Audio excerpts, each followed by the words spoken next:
أعوذ بالله من الشيطان الرجيم بسم الله الرحمن الرحيم۔ حضرت اویس قرنی رضی اللہ تعالیٰ عنہ نبی اکرم صلی اللہ علیہ وسلم کے زیارت نہیں کر سکے، لیکن دل میں حسرت بہت تھی کہ حضور اکرم صلی اللہ علیہ وسلم کا دیدار کریں۔ بوڑھی ماں تھی اور ان کی خدمت آپ کو حضور اکرم صلی اللہ علیہ وسلم کے دیدار سے روکے ہوئے تھی۔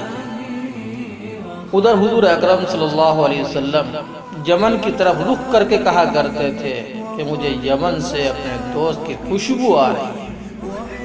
ایک صحابی رضی اللہ تعالیٰ عنہ نے کہا، یا رسول اللہ، اگر آپ مجھ سے اتنا پیار کرتے ہیں اور وہ ہے کہ آپ سے ملنے بھی نہیں آیا، تو پیارے آقا صلی اللہ علیہ وسلم نے فرمایا کہ اس کی بوڑھی اور نابینا ماں ہے جس کی اویس بہت خدمت کرتا ہے، اور اپنی بوڑھی ماں کو وہ تنہا چھوڑ کر نہیں آ سکتا۔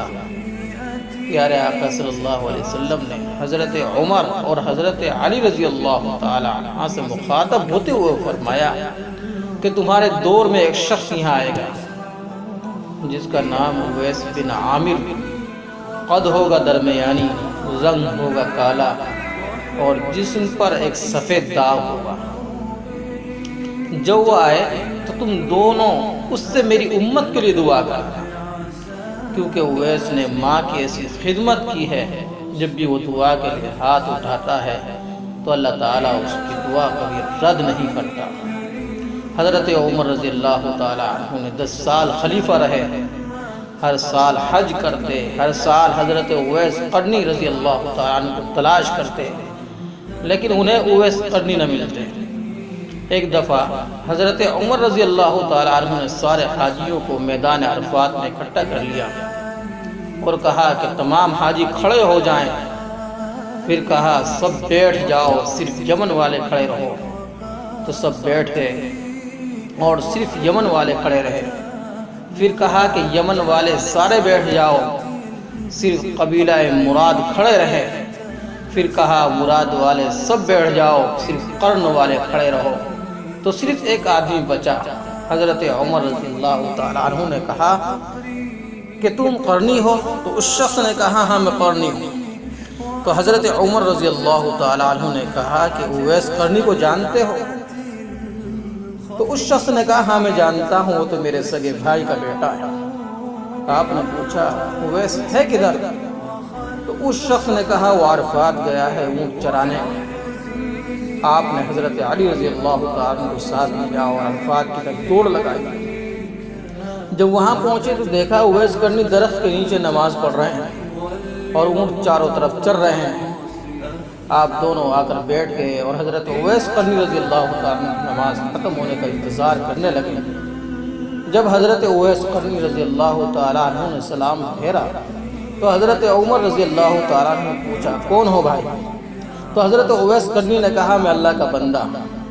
تو حضرت عمر رضی اللہ تعالیٰ عنہ نے کہا کہ سارے اللہ کے بندے، لیکن تمہارا نام ہے کیا؟ تو حضرت اویس قرنی رضی اللہ تعالیٰ عنہ نے کہا کہ آپ کون ہیں؟ حضرت علی رضی اللہ تعالیٰ عنہ نے کہا کہ یہ امیر المومنین عمر بن الخطاب ہیں اور میں علی ابن ابی طالب ہوں۔ حضرت اویس کا یہ سننا تھا، وہ تھر تھر کانپنے لگے اور کہا جی میں معافی چاہتا ہوں، میں نے آپ کو پہچانا نہیں تھا، میں تو پہلی دفعہ حج پر آیا ہوں۔ حضرت عمر رضی اللہ تعالیٰ عنہ نے کہا کہ تم اویس ہو؟ تو انہوں نے کہا میں ہی اویس ہوں۔ تو حضرت عمر رضی اللہ تعالیٰ عنہ نے فرمایا کہ ہاتھ اٹھائیے اور ہمارے لیے دعا فرمائے۔